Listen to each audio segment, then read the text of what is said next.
Hello and welcome to this video, and on this video I am going to be trying my best to explore the world of British jazz rock. Now, when you get into the history of jazz rock, you realise that to go back to the source, to go back to the point where you say this is where jazz rock began is a ridiculous thing, because of obviously jazz plays such an important part in the creation of rock music, from rock and roll, from rhythm and blues.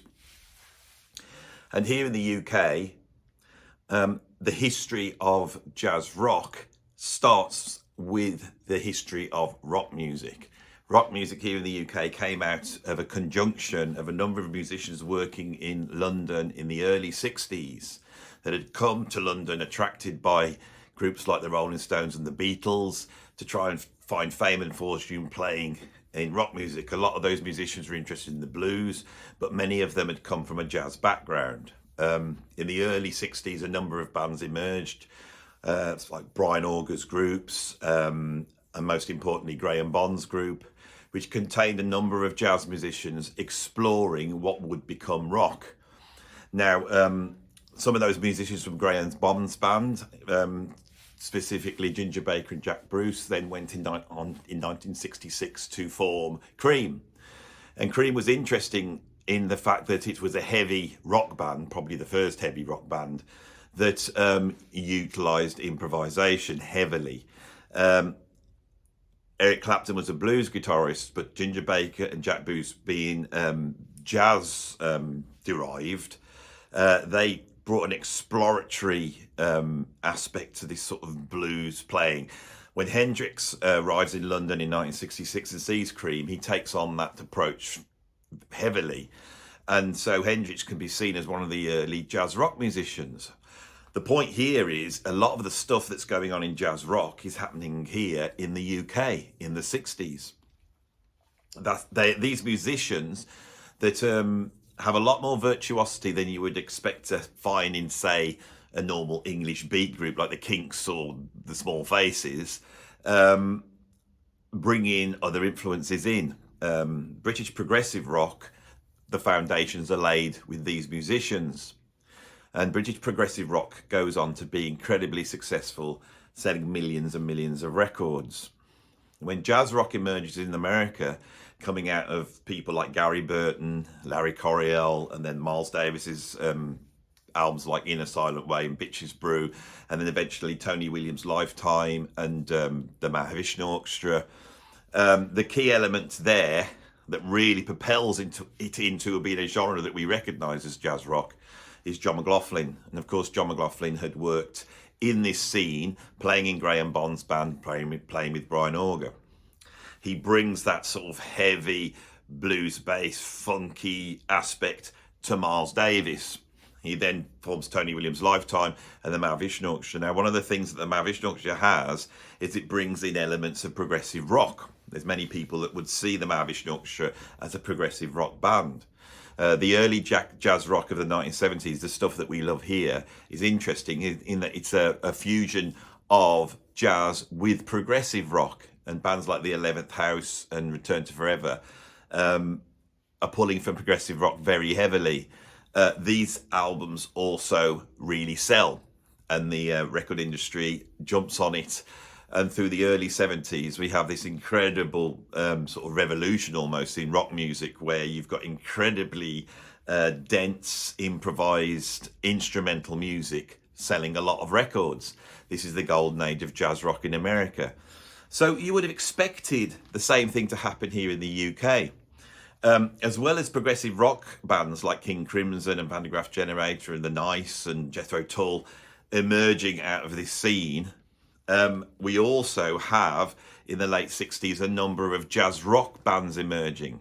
And of course, they are also directly pulling from progressive rock. But whereas the American progressive rock, jazz rock bands, pulled from the more bombastic aspects of progressive rock that were coming from, say, ELP and Yes, there naturally emerged in the UK a sort of improvised progressive scene that was much more subtler And we can see this in the legacy of the Canterbury rock bands that come out of Soft Machine. All of those bands employed improvisation, but it's a quirky, very British type of jazz rock. By the mid-70s, Soft Machine have become a full-out jazz rock band. So what I thought I wanted to do, because this has been hanging over me, because I am a British person and I am a massive fan of jazz rock, and you would have expected after 3 years there to be a comprehensive list of the jazz rock bands. Now, the fact is, jazz rock did exist in the UK and it did sell a lot of records, but it's hidden in plain sight. I'm going to get onto this at the end of the video, but bands that were associated with what we could say is a nominal jazz rock scene in the UK never sold that well and have fallen into obscurity. Such obscurity that I don't know much about these bands, and so I've been having to do some research to come up with 10 albums that represent what I would say is British jazz rock, without going to this stuff that's hidden in plain sight. Well, what do you mean by hidden in plain sight? Well, for example, Jeff Beck with Blow by Blow and Wired. Those are British albums. They sold millions, but it's hidden underneath a sort of rock star, which is what Jeff Beck was. Musicians like Gary Moore, when they first emerged with albums like Back on the Streets, are pulling from jazz rock. A lot of the late 70s sort of classic rock bands start to employ jazz rock. Deep Purple does it. Ian Gillan's early solo albums are jazz rock. We also have albums like Variations by Adric Lloyd Webber that employ a lot of the musicians that come from this scene. And that goes on to be not only sell a lot of records, but here in the UK, culturally, everybody would recognise the theme to the South Bank show. So I want to talk about these bands hidden in plain sight at the end of the video. The most important thing here is to go through 10 albums that I think represent British jazz rock. And hopefully there's going to be bands on here that nobody has really talked about for so many years. It's really hard to find any information on about them. But there's some classic albums, because one of the things about British jazz rock is it doesn't, I think it's because it's not selling any records anyway, it doesn't seem to succumb to the Fuzak disco sort of trying to write a hit record thing that happened to American jazz rock. In America, we have a window of classic jazz rock that runs up to about 1975, 76, and then suddenly everybody turns around and they're trying to write a disco hit, or some sort of cool, smooth jazz, and that ends up with the awful, smooth jazz Fuzak that we have in the 1980s. This doesn't happen in the UK.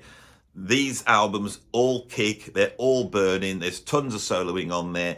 It's hearty, it's full of life. These are some incredible jazz rock albums, and there's some here that I'd never heard before. So we'll kick off with the first album on my list. Now, this is a ranking. This is a chronological order that runs from around about the late 60s to the late 70s, okay? So let's go back to the Graham Bond Band.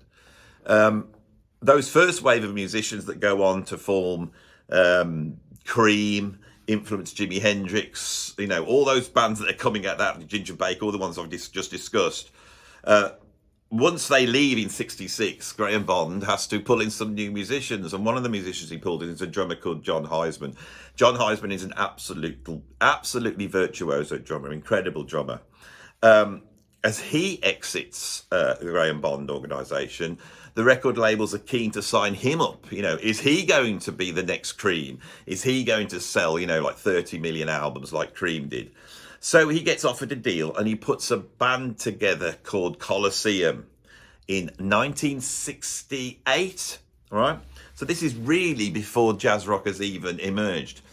He forms it with the saxophone player Dick Hextall Smith. Dick Hextall Smith was the saxophone player with the Graham Bond Band at the same time as John McLaughlin and Ginger Baker and Jack Bruce were in that band. They record their debut album, which I think is called For Those About to Die, We Salute You, in 1968. But in 1969, they make an album called Valentine Suite. And for me, this is one of the seminal jazz rock albums. The lineup on this is John Heisman on drums. We've got Dick Hextall Smith on tenor sax. He's also got Dave Greenslade on Hammond organ. Dave Greenslade was seen as a sort of rival to Keith Emerson.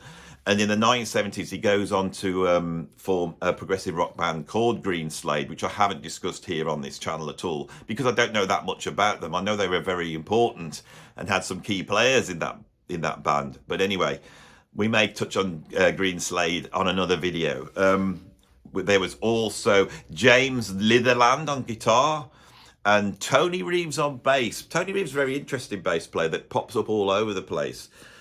Exploring sort of the bass with electronics. A really interesting player. This album has a sidelong epic called The Valentine Suite. And when this album came out, it went to number 16 in the charts. So the sort of foundation of British jazz rock seems secure. You know, this was more popular here in the UK than, say, the Tony Williams Lifetime was, or Gary Burton. You know, this sold. This band toured. People will know this band, and they're seen to be seen as a progressive rock band.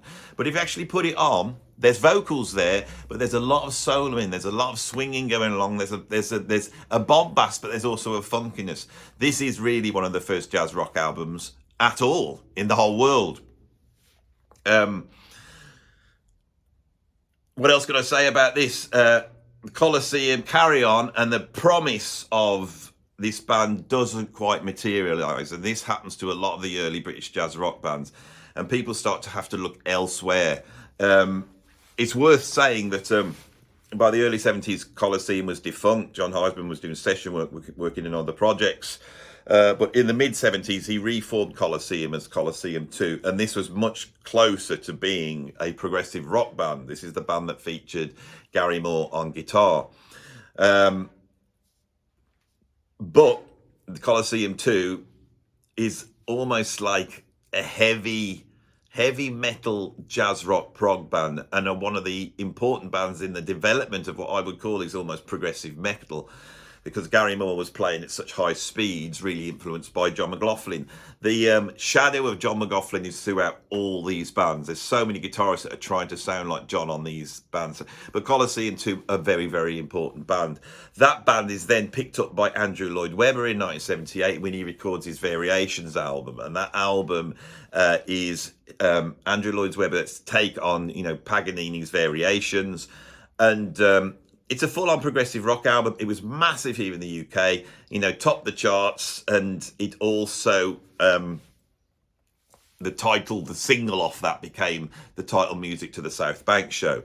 So anybody in the UK who's wondering about this British jazz rock thing that happened in the 70s, anyone of a certain age will have heard the sort of sound of that, if you like. Every Sunday when they watch the South Bank show, we will be talking about Variations and that later on in the video. Anyway, so that's the first album I've got on the list, is Valentine Suite by Colosseum. But they're not the only group in the late 60s that are exploring jazz rock. A trumpet player that had emerged on the scene in the 60s was a guy called Ian Carr. Ian Carr was a lot older, being born in 1933, sort of 10 years older than a lot of the people that are working in this sort of, rock boom that's happening in London. But he's on the scene there, and he's playing a lot more straighter jazz. Ian Carr is heavily influenced by Miles Davis in terms of his sound. He arrives in London with his brother Mike Carr, who's an organist, and Mike Carr does some stuff with John McLaughlin in the mid-60s, which, you know, wasn't a success, but it does show the sort of experimentation, how these British musicians were pulling from groups like, you know, Wes Montgomery's group, Jimmy Smith, all that type of thing we've got going on. But Ian Carr is a Miles Davis fan. I know Ian Carr from his incredible biography he wrote of Miles Davis, and also when I was coming up on Radio 3, he presented a number of shows about jazz and Miles Davis. So that's where I knew Ian Carr from. But Ian Carr's interest in Miles drives him to form a band in the late 60s called Nucleus. And Nucleus in 1969 put out an album called Elastic Rock. Now, Elastic Rock came out before Bitches Brew, and apparently Ian Carr had not heard In a Silent Way when he made this album. When you hear it, it is exploring very similar territory to what Miles is. Now, this isn't a shock, because when I listen to it, what I hear is a more electrified, more rocky version of what Miles was doing pre In a Silent Way, i.e. Feed a Kilimanjaro, Miles in the Sky. There's an aspect to the melodies that has come from Miles Davis's group. And I think that's key to Nucleus, the way he wraps that up. And the lineup he's got on this album has got John Marshall on drums, who's going to go on to be the drummer with Soft Machine. But he's also going to play a key part in this early jazz rock thing that's happening here in the UK. Jeff Klein on bass, that's double bass and electric bass. Chris Spedding on guitar, who is going to go on to be a session guitarist, popping up all over the place. Possibly the most weirdest place being the band that provided the music for the Wombles in the early 70s. The Wombles have cropped up on this channel before. If you go and check out me and Steve Gould visiting the record fair, I am pulling his leg that he's looking for Wombles albums, and there's a little sequence in that. But apparently, Chris Spedding, this early jazz rock pioneer of British jazz rock, is on that album. Brian Smith on tenor saxophone, we've got Ian Carr on trumpet, and we've got Carl Jenkins on keyboards, who becomes a member of the latter stages of Soft Machine, and then after leaving that becomes firstly the composer of music for adverts and TV, and now a highly respected classical composer. Elastic Rock is another groundbreaking album. It's very Miles Davis. It's very sort of group improvisation. It's establishing this idea, which Colosseum doesn't do, of finding some sort of obscure riff and then sitting on that riff and then opening up using modal improvisation to create music, which Miles was exploring at that time. And that sort of blueprint becomes the blueprint for most of the bands on this list. Elastic Rock is a very, very important album. It came out on Vertigo Records, which was sort of a reasonable label, which is the same label that Colosseum came out. So Vertigo, who also were signing Black Sabbath at the same time, I think we're exploring this idea of this sort of British jazz rock movement. Again, Nucleus didn't happen, and Ian Carr seems to have become disillusioned by the early 70s with it, as we'll get onto later on in this video. But he does reform Nucleus in the sort of mid 70s, and there's a whole host of albums come out which have sort of completely been forgotten, but are full-on jazz rock albums. Right, so we're now starting to get obscure. In 1970, the Trend record label signed a band called Warm Dust, and they released a number of albums. The second album is the album I've got on this list, which is called Peace in Our Time. All right. The most notable member of this group is probably Paul Carrack. Now, Paul Carrack is a keyboard player and singer. He's part of this scene that's emerged in the early 70s. He's friends with Mike Rutherford and Tony Banks and plays with them. In the 1980s, when Mike Rutherford decides to create a pop band to do his more commercial material called Mike and the Mechanics, Paul Carrack becomes the singer of that. So most people know Paul Carrack as being a singer, but he actually starts off in this jazz rock band. Now, trying to find anything about this band, Warm Dust, is difficult. And the only thing I could find was something on Wikipedia, which is a quote from a review that Melody Maker made of a Fleetwood Mac concert where they supported, and I'll read out what they said. Warm Dust opened the show with some interesting sounds and an unusual feature on some of the numbers, with two organs being used.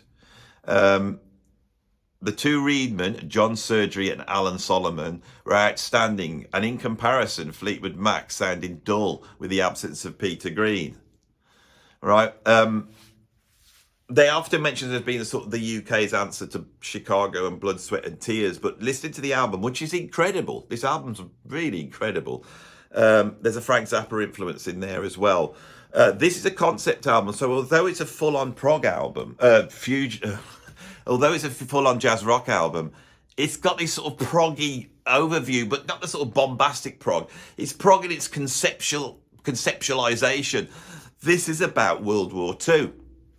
Peace in Our Time is a quote that Neville Chamberlain, said when he came back, with that letter, and he'd signed an appeasement deal with Hitler, and it explores that, and it explores it by punctuating the jazz rock, which is fierce and very, very exciting, with these little monologues that the band are saying, and their band are obviously from up north, so you have this monologue coming, which is actually quite comic, of some northerner going, right, so the soldiers went out to war and they were dropping bombs going on. There's all this thing going on in between the tracks, and the few reviews I can get of this album, this seems to upset many people. I found it quite endearing and quite British, something you wouldn't expect to hear with all this sort of flying jazz rock. When we say it's like Blood, Sweat and Tears of Chicago, this band is playing a lot more. There's a lot more soloing. There's a lot more out there-ness. Incredible band. This album came out in 1970. So this album's emerged at the same time as Jack Johnson or Tony Williams' Lifetime's second album. So they're ahead of the game with this. Right, so another album that came out in 1917, it was actually this band's second album, was a band by a group called If. And I've gone through their catalogue, and I think the album you need to check out, it's not the first album, it's the second album. This band features on saxophone Dick Morrissey. Now, Dick Morrissey is going to go on to form a sort of seminal British jazz rock band, a band that I grew up listening to quite a bit, which is called Morrissey Mullen. This is a lot more of a sort of, how would you describe it? Again, sort of Chicago Blood, Sweat and Tears. They've got a singer, a fantastic singer, in fact. The singer on it is a guy called J.W. Hodgkinson. Really great singer, in the sort of same mould as somebody like Terry Reid or Jess Roden. He originally, I think, under a pseudonym that I can't remember, was part of the Larry Parnes group, along with Marty Wall and Billy Fury. And I spoke about that at length on my recent video about John McLaughlin's time in London as part of this scene, the burgeoning scene. This album, when it came out, charted here and it charted in the US. It's a funky, burning jazz rock album. The guitarist on there is burning, very McLaughlin-esque, guy called Terry Smith, and he's going to pop up in a band that's even more obscure than this band. But at the time, they seem to have a push behind them. If you get onto YouTube, you'll be able to find some incredible videos of this band playing. And it is an interesting mix because there's vocals there. There's a lot of vocals on these albums. I think if the British jazz rock movement had been able to latch on and get some interest from the public, it could have taken jazz rock down a different avenue away from the sort of instrumental, approach that we associate with it. So that's what I got. Number 4 is If 2 by Jazz Rock.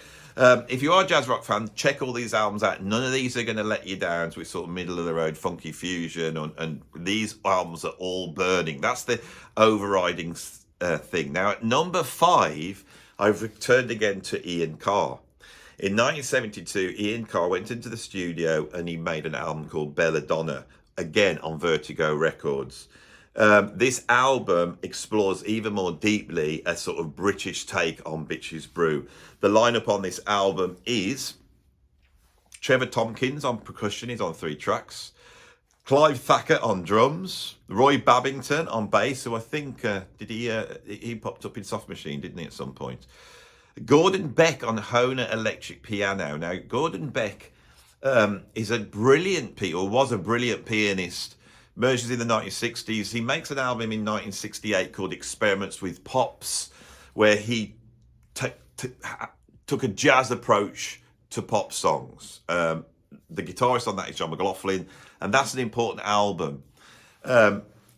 Most people that watch this channel probably know Gordon Beck from his association with Alan Holdsworth, making a number of duo albums with Alan Holdsworth and also appearing on the jazz standard album that Alan made called None Too Soon. And this album is interesting because on guitar we have the first appearance on a proper album of Alan Holdsworth. Now, and I can't remember the name of the band. Holdsworth had made an album in the late 60s that was very obscure called Higginbotham's Wrench or something like that. I can't remember it. And I've listened to it. It's interesting, very early Holdsworth from 69. But this is the first time that Holdsworth emerges in a band that is like a sort of jazz rock band, and he's soloing, although he doesn't do that many solos on here. Alan Holdsworth never liked his playing on this album, and I know the reason why, because he doesn't sound quite like Alan Holdsworth on it. It's fascinating stuff. Now, the British progressive jazz label that I'm slightly associated with has brought out some early recordings of around the same time of Holdsworth playing with, who is it that he's playing with? Pat Smythe. They're incredible. I have actually done a review on my Patreon about this album. And he sounds like ridiculous Holdsworth. You know, the sound's not quite developed, but it sounds like Holdsworth here sounds like he's under the instructions to sound like John McLaughlin. So what we get is lots of strummed, choppy chords. Yes, Alan Holdsworth is strumming the guitar on this album, and blues licks, you know, with string bends, you know. He's also got, of course, his signature legato all over the place, you know. Can't believe a human can play like that playing. But yeah, it's interesting to hear Holdsworth. And Alan Holdsworth is, I think, in terms of British jazz rock, he is the sort of incredible product of it. Alan Holdsworth is going to go on to create a style on guitar that's not only going to influence all guitar players, but is also going to change the way jazz musicians play jazz, you know. Coming out of Coltrane and taking that sort of scalar approach and pushing it to the nth degree. So Holdsworth's use of Messiaen modes, which he had no clue that they were Messiaen modes, has influenced jazz immensely anyway. So this is a full-on jazz rock album. I really love it. You know, it's got Brian Smith on tenor and soprano saxophones, but also bamboo flutes. And that sound, that swirling dark sound, I just love that sound because I love Bitches Brew. The first two tracks, including the opening track, which is an epic, Holdsworth never plays. But on the third track, which is called Remadione, we get the first solo. This is probably the first solo I ever heard about Alan Holdsworth. And what's interesting is it sounds very similar because of the bluesiness and the bent notes. It sounds very similar to Ollie Halsall. Now, Ollie Halsall was an incredible guitarist that emerged in the late 60s, early 70s, playing in a very similar legato sound to Holdsworth in the band Pato.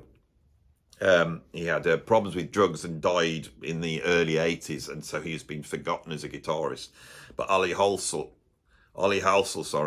occupies a place in the history of guitar which has been eclipsed by Holdsworth's input. Now, Holdsworth and Ollie Halsall knew each other, so they were obviously swapping ideas. Which ideas came from who, I don't know. Ollie Halsall is like a Holdsworth, but a lot more reckless, a lot more less afraid to push the guitar to a point where he loses control or starts to play wrong notes. He's a really out of control player, and that is what Holdsworth sounds like on this album, Bella. To number 6 on this list. Now, this band is not that well known, but if we were to mention British jazz rock, the real aficionados would mention this band. This is a cult British jazz rock band, which, if you can find a vinyl copy, is going to be selling for a lot of money. There is a cult following for this band. The band is Backdoor, and the album that I want to put forward by them is the first album from 1972 called Backdoor. Now, Backdoor was a trio. You could say it was a power trio, but it's a strange lineup. It featured a drummer. In fact, it was Tony Hicks on drums. The great Ron Asbury on saxophone. Right, so we've got drum, saxophone, and then Colin Hodgkinson on bass. Now let's just stop and pause, because I haven't mentioned Colin Hodgkinson. There's a strong argument that if you wanted to talk about bass playing, and you wanted to talk about the things that emerged in the 1970s, you know, these sort of fast sort of legato lines, playing high on the bass, playing chords, all these type of things that have been associated with Stanley Clarke and Jaco Pastorius. The truth is, Colin Hodgkinson was doing it first. He has been forgotten. Colin Hodgkinson's playing on here, he's having to fill the space in this trio, because basically we've got a saxophone, which is a lead instrument, and we've got a drummer, and everything else has to be provided by the bass. And this guy's doing it in 1972. Sometimes he's playing with his fingers, sometimes he's playing with a plectrum, which gives him his own sound. But the bass is suddenly, the vocabulary of the bass has expanded. He's playing counter melodies, he's soloing, he's playing chords, all these things that we associate with Stanley Clarke, Jaco Pastorius, and a few other bass players in the future. When you listen to how he plays, especially the riffs that underpin this group, because there are these heavy bass riffs, they sound very similar to Stanley Clarke. Stanley Clarke was obviously directly influenced by Colin Hodgkinson. Now, Backdoor's interested in that they really solo. They're very funky, it's very fiery. But Ron Asbury on saxophone is actually drawing from Ornette Coleman. And so we get this sort of jazz rock sound, which is Ornette influence. Now, the influence of Ornette on jazz rock in America is not going to happen till later. When Pat Metheny emerges, you know, Pat Metheny was a big fan of Ornette, and he pulls in that sort of approach. But obviously, Pat his music is very light. When Ornette finally moves to jazz rock in the mid 70s to early 80s with Primetime, he has a certain sound which is bass heavy. Well, I tell you something, Backdoor sounded like that in 1972. Backdoor, a massively important band, right? Now, when they first emerged, the record labels just did not get it. We got an instrumental band, no guitar, you know, playing these outlandish sort of improvised concerts, and they got a following, but they didn't want to sign them. So Backdoor actually financed their first album themselves. A copy of that dropped on Charles Shaar Murray, the music critic's desk, and he was quite helpful in pushing this band forward. And I think that's why they have got at least some sort of cult reputation amongst musicians. And this is probably one of the bands on this list that you may have heard of. At number 7, we have another classic British jazz rock band that you also may have heard of, called Isotope. Again, Isotope sounds like fiery Miles Davis. The albums Bitches Brewing and Solid Way, and then things like Big Fun and Agata influence British jazz rock more than it actually did influence American jazz rock. This is free-flowing, exciting, improvised music, right? Isotope were formed by a British guitarist called Gary Boyle, very, very fast, fluid guitarist in the style of John McLaughlin. It was formed in 1972. This album came out in 1974. It's their first album. It was largely composed by their keyboardist, Brian Miller. Now, you can see I'm reading this because I don't know this stuff, you know. We also see the reappearance of Jeff Clyne playing bass and Nigel Morris played drums. But they left in 1974 and were replaced by Hugh Hopper and Lawrence Scott.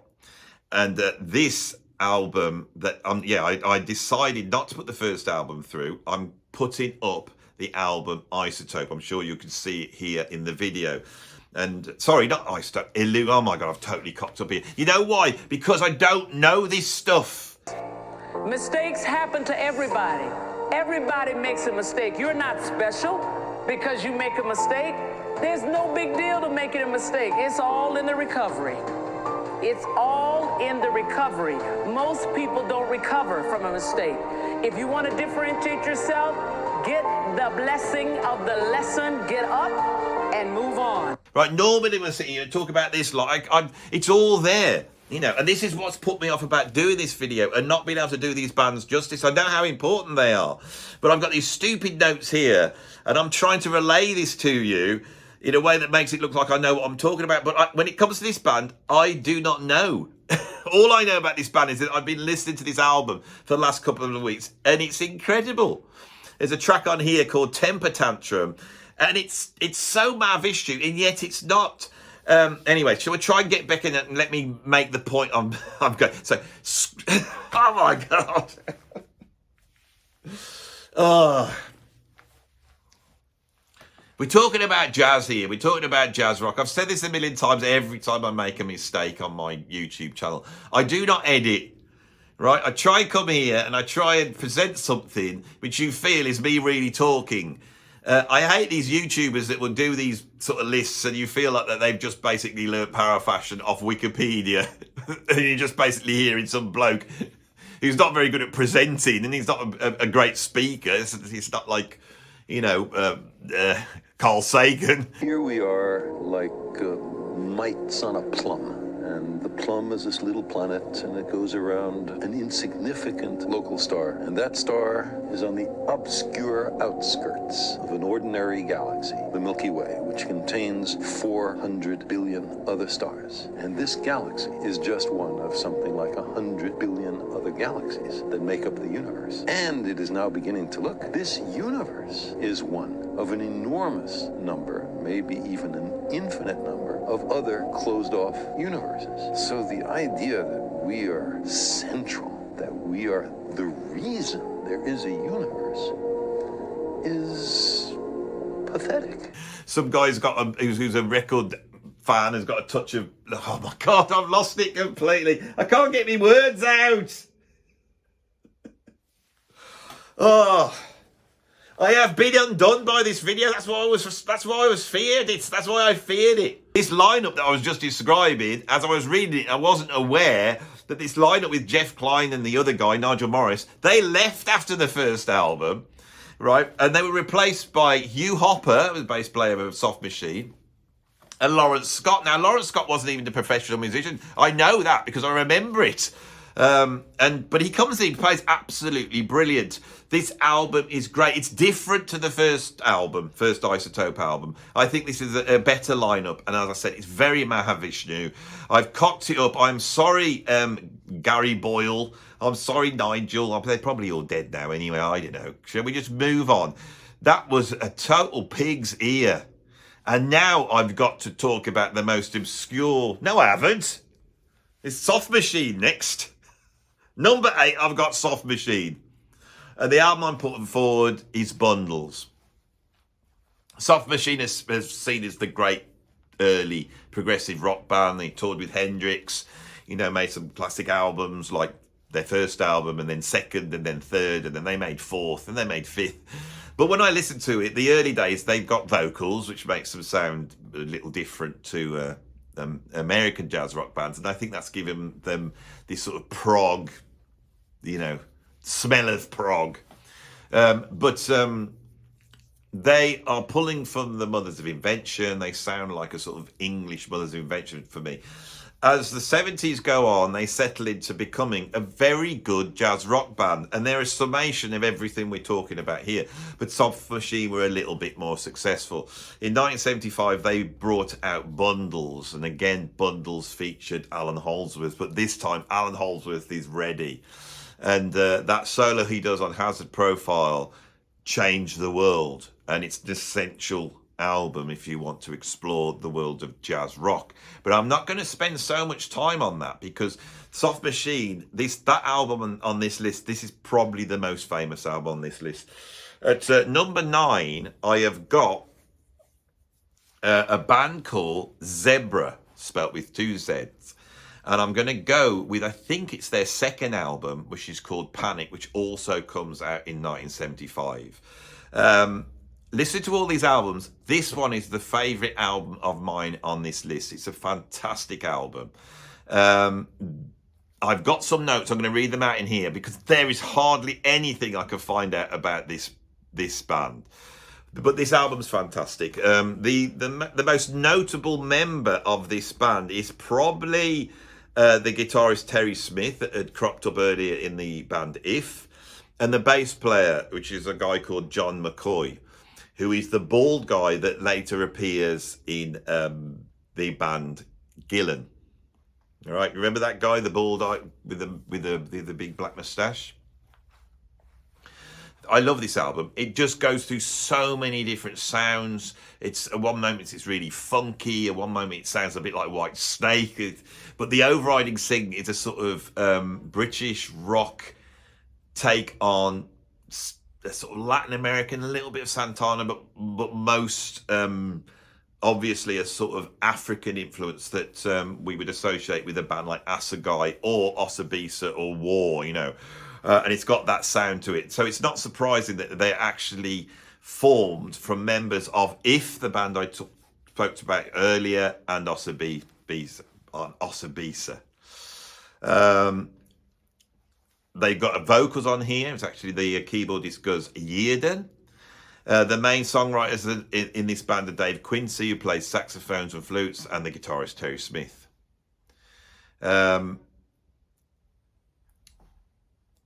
What else have I got here? Yes, they say I've only found and this is Dad's Progressive Rock Archives. I don't know what I'd do without them.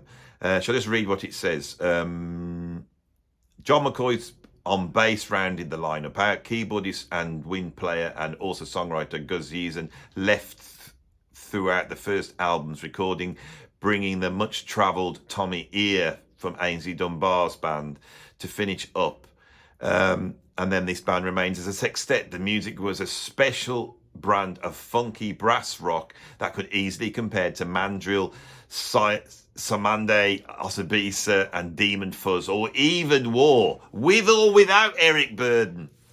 Now, who the hell's Demon Fuzz? I'm sure you're going to say, you don't know Demon Fuzz. No, I don't. I don't know anything about it. I'm just trotting out. But I have listened to this stuff. There's a track on here called Corolla, and it just burns. You know, absolutely incredible guitar playing from Terry Smith. There's a track called Put the Light On Me, and it's so funky. And it's that funky sound, and then that sort of British sort of soulful vocal really sounds at certain points like White Snake. Now, why I'm saying this, because if we look at those bands that came out of the classic rock bands like Deep Purple and all those bands in the late 70s, we can see the influence of British jazz rock on those bands. As I said, Gary Moore then goes on to, record albums like Victims of the Future. He's got people like Don Airey that have come out from Colosseum in that. And there's a jazz rock sound there. We see that John McCoy has come into Gillan's band. Well, when Gillan's band was called the Ian Gillan Band, it was a jazz rock band. Also White Snake, Colin Hodgkinson, the great Colin Hodgkinson, believe it or not, is the bass player on White Snake Slide It In. And so I would posit that these British jazz rock had an influence on the rock music that was coming out in the late 70s that ran alongside. It was like a lighter version of new wave of British heavy metal. Any person of my age would know that we were listening to Angel Witch and Iron Maiden and Def Leppard, but we were also listening to White Snake, Rainbow, Gillan, the Gary Moore band. They all happened at the same time, Michael Schenker Group and all those types of things. And I think that was informed by jazz rock. In fact, one of the first jazz rock albums I got was Cozy Powell's Tilt, which featured Jeff Beck and a whole bunch of people, but also featured a whole bunch of these British jazz rock musicians on it. And I think that's where the legacy lies. Right, shall we get on to something I know a little bit more about, so I don't have to read it out on the page, which is the album I've got at number 10. The album I've got at number 10 is by Barbara Thompson. Barbara Thompson had a jazz rock group that emerges in the late 70s called Paraphernalia, an incredible jazz rock group that, although didn't have massive commercial success, it did have a sort of cultural influence. When I was coming up, Paraphernalia would often crop up on the television. I think it's possibly because Barbara Thompson was married to John Heisman, so we've gone full circle here now. And John Heisman appears on this album that I'm going to put forward as being the album that you should have a listen to.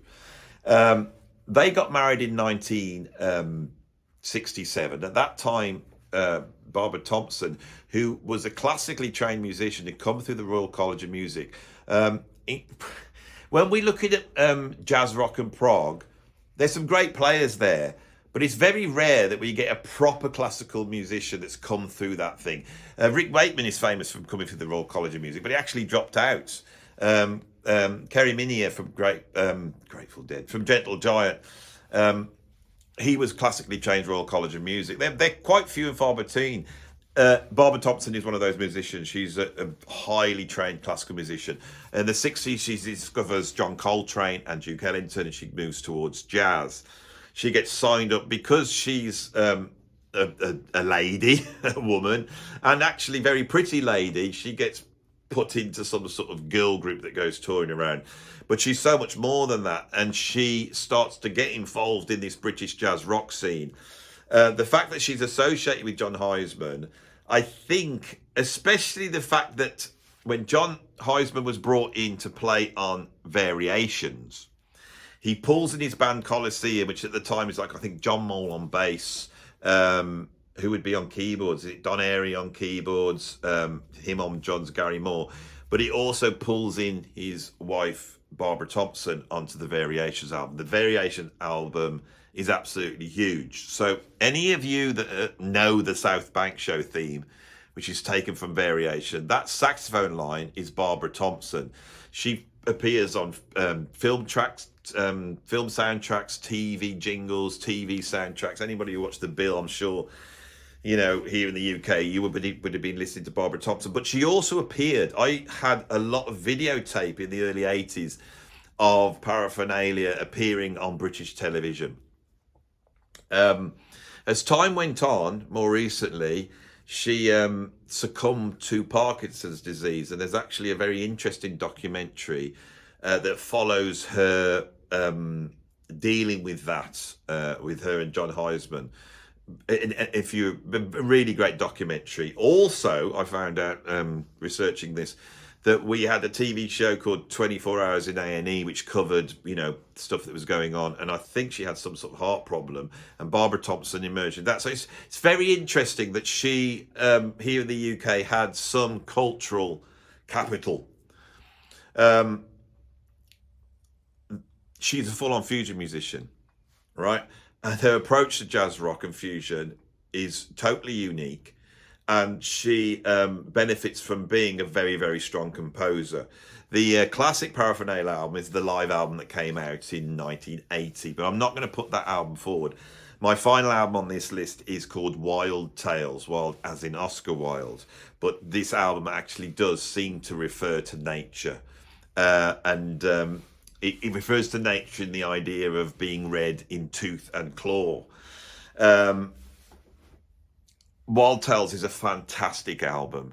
Barbara Thompson is an absolutely virtuoso saxophone player that seems to cover all the saxophone and flute. This album actually starts off with her playing flute. And it's really interesting how brilliant compositionally she is. This album opens up with a track called The Selfish Giant, which is nearly 20 minutes long. Progressive folk rock fans, you will love it. It's themed and it just runs. And because she's a very competent composer, it just flows. You know, a lot of progressive rock bands aren't, and you feel like you're listening to a prog sandwich of three songs being, you know, crammed together in a row. This has the British quirkiness of Oscar Wilde, but it also it points towards nature. Now, we have a pastoral tradition here in the UK with our music, if you think of people like Vaughan Williams. But she starts off there, but moves almost out towards, you know, other territories where it's far more threat. And I can feel that listening to the music. It's brilliantly composed. It starts off with her playing almost like nursery rhymes, and by the end, she has moved out to almost like free jazz, and she explores everything on the way. I cannot give this album too much credit because it's absolutely brilliant. I think this and the Zebra albums are just brilliant. The lineup on it is, of course, John Heisman on drums. We've got David Katz on fretless bass, Colin Dudman on acoustic and electric pianos, Fender Rhodes Mini Moog, and he plays that absolutely brilliantly.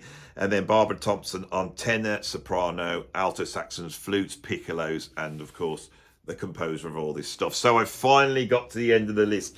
Oh, that was a bit of a pig's ear, wasn't it? I tried my best. I have to make 4 videos a week, you know, so I can't go and stop and reshoot it. I'm on a very tight schedule, so you get what you get with me, and that's what you get. I'm going to go through these albums again. If you want a pen and paper to write down, and I probably will put, I don't normally do this, but there's going to be no surprises here because I don't think anyone's going to have heard of any of these albums. So the albums lists will be down below. I'll actually paste my notes in there as well because you can see what I was working from.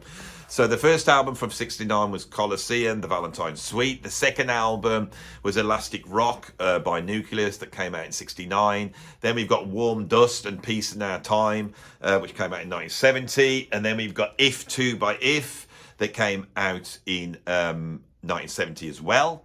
Then we got Belladonna by Ian Carr featuring Al Holdsworth that comes out in 1972. Then we've got The Great Backdoor, and the album I've come up with is Backdoor from 1972.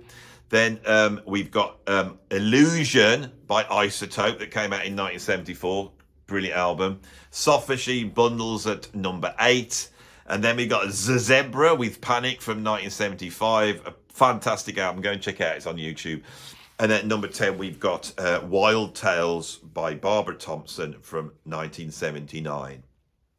Right, so at the beginning of this video, I said the jazz rock movement is tiny, right?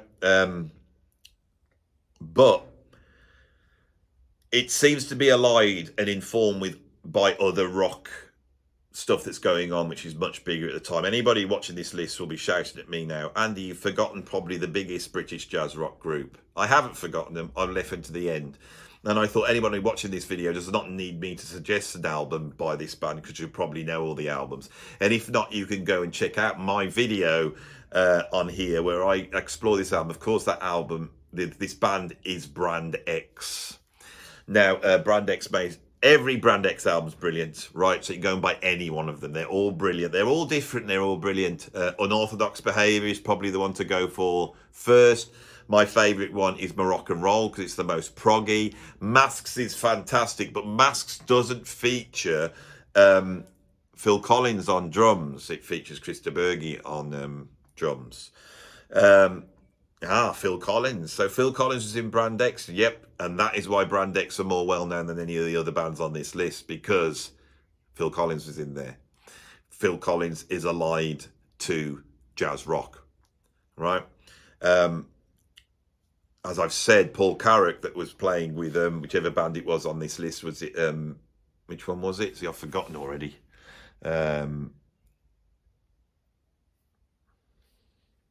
What's his rubbish, Andy?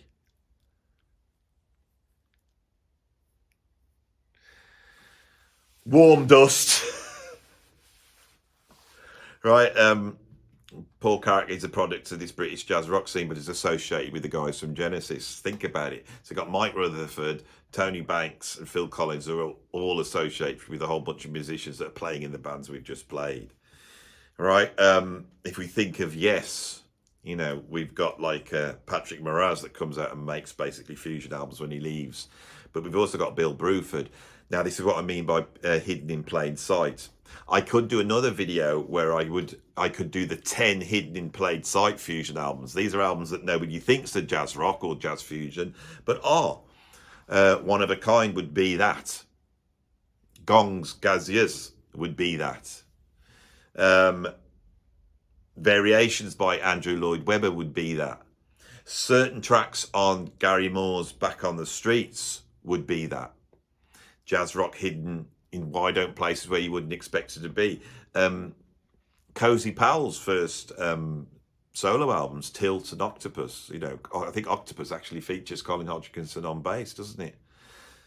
They're jazz rock albums. You know, we can go on and on and on. The reason why I got into jazz rock was because I was listening to bands like Rainbow and White Snake and Ian Gillan, and there was a fusion aspect to it, and I just followed my nose. The musicians would crop up elsewhere in other bands. But also here in the UK, we had a number of bands in the late 70s, like Variations or Andrew Lloyd Webber, but also we got War of the Worlds by, you know, Jeff Wayne. We got like Sky, and these bands were also pulling from this sort of British jazz rock sound.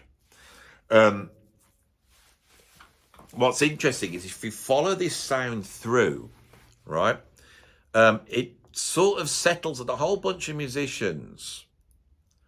And these musicians are doing session work as well at the same time. And so they're involved in all sorts of things. This is why we got people cropping up on Womble's albums and stuff like this, the same set of players. They make their way doing session work for all sorts of different things. These musicians are far more involved with like film soundtracks, TV soundtracks, jingles, you know. And I haven't gone into that, all right? I think that world informs a number of bands in the early 80s. Now, the band I'm going to put forth, which is that's come directly out of what we described, is Level 42. Level 42 emerged out of the sort of British jazz rock movement that allies itself with dance music in the early 80s. And suddenly we have this jazz funk movement going on. These bands are getting in the charts. You know, when I was a kid, I was always flummoxed by the fact that there was this band called Shack Attack, which at the time seemed like a very Muzaki fusion band, but they were having hit records. They were actually a very good band.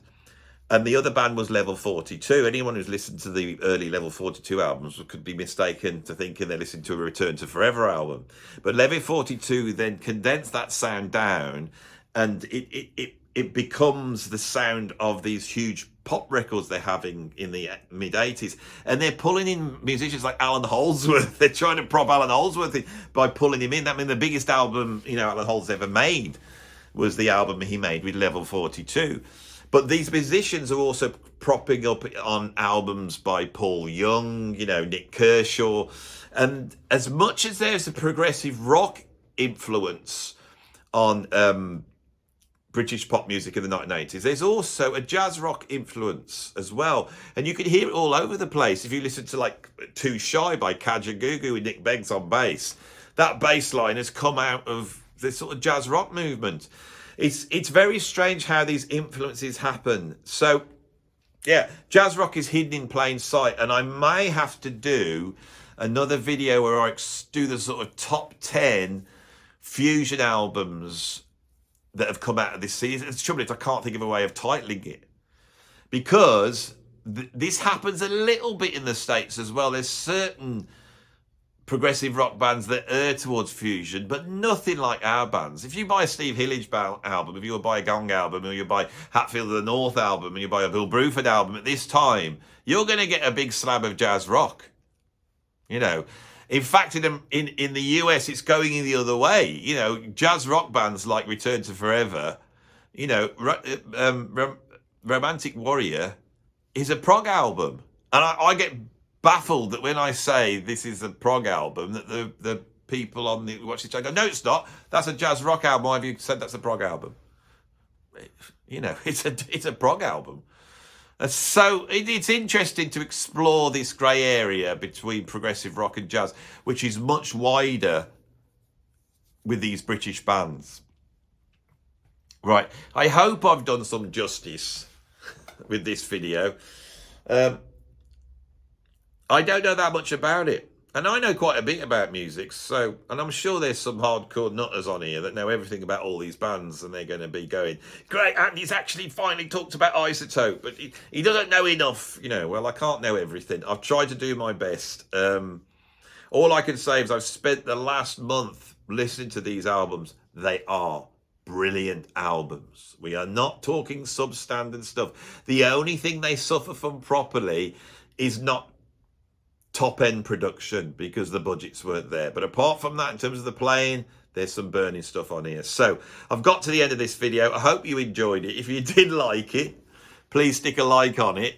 But if you thought I was a bit rubbish today, don't go sticking the thumbs down. Whatever you do, you know, bear with me. I only cocked up on 2 of them. The rest of them I knew what I was talking. See, once I got to Barbara Thompson, I was all right. I could then start talking. But if you do want to see more of these videos where I struggle my way through trying to explain about something I'm not too sure about, then you can subscribe and you can see this happen again maybe. And if you want to support me, you can go over to my Patreon, and then you can tell me directly that I made a pig's ear of this video.